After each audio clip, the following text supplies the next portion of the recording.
La parole est à Madame Geneviève Garrigos. Monsieur le maire, mes chers collègues, c'est à une femme, et quelle femme, que cette délibération nous propose de rendre hommage.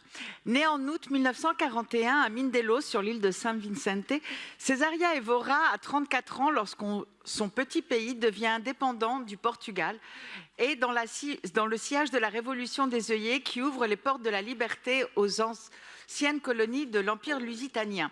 Celle qui est déjà une chanteuse très populaire dans toutes les îles du Cap-Vert est l'enfant prodige d'une famille pauvre de 7 frères et sœurs.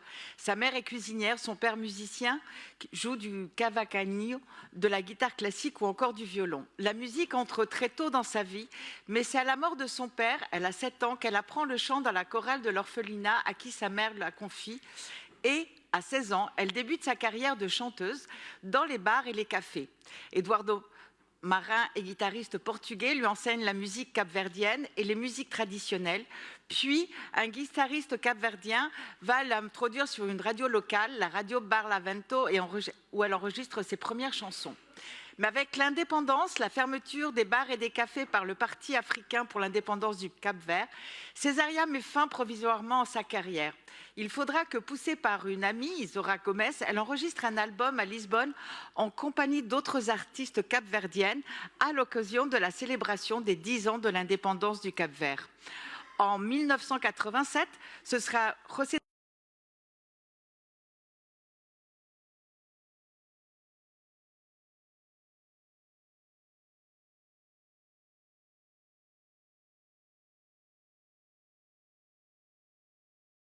da Silva, un cheminot français qui va devenir son manager, donnant réellement un nouvel essor à sa carrière. C'est d'abord un premier album.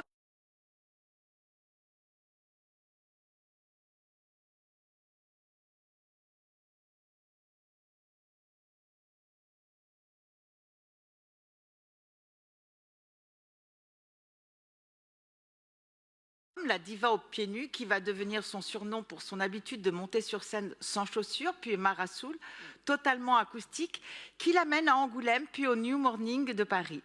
Mais c'est surtout avec l'album Miss Perfumado, sorti en 1992, et la chanson Saudade, que le succès naît auprès du grand public. Une chanson envoûtante qui nous plonge dans les plantations de cacao de Sao Tomé et Principe, du travail forcé des Capverdiens imposé par le pouvoir colonial portugais. Cette légende incarne la mémoire de son pays. Elle chante dans sa langue maternelle, le créole capverdien, mais également en français ou en espagnol. Et elle a un mélange unique de rythmes capverdiens, de samba, de jazz et de blues.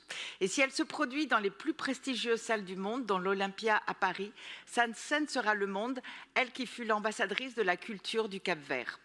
Son talent lui vaut plusieurs prix, dont 2 victoires de la musique et un Grammy Award du meilleur album pour l'album Voz d'Amor en 2004.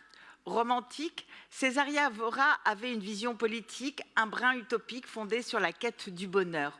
Ainsi, dans son morceau Ligereza, elle disait « Pour nous tirer de cette démence, sans goût et sans plaisir, peut-être un jour ferons-nous de ce monde une fantaisie.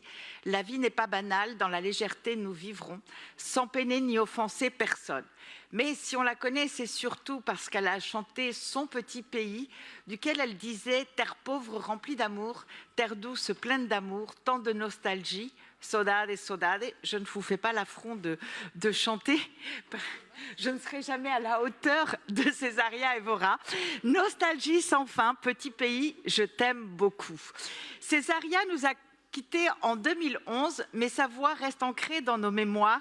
Et la réponse à l'interrogation de José da Silva, comment cela a été possible de réussir pour une femme noire, pieds nus dans une industrie obsédée par la beauté et la jeunesse, et sûrement dans sa voix veloutée qui magnétisait les auditeurs dès les premières secondes, dans ses chansons profondes qui les transportaient dans des pays chauds et lointains. Cesaria est partie libre, humble, et quel plus bel hommage qu'en cette année qui marque les 50 ans d'indépendance de son petit pays que de donner son nom à l'une de nos écoles dans le 19e. Je vous remercie et vous appelle bien sûr à voter à l'unanimité. Merci beaucoup. Merci.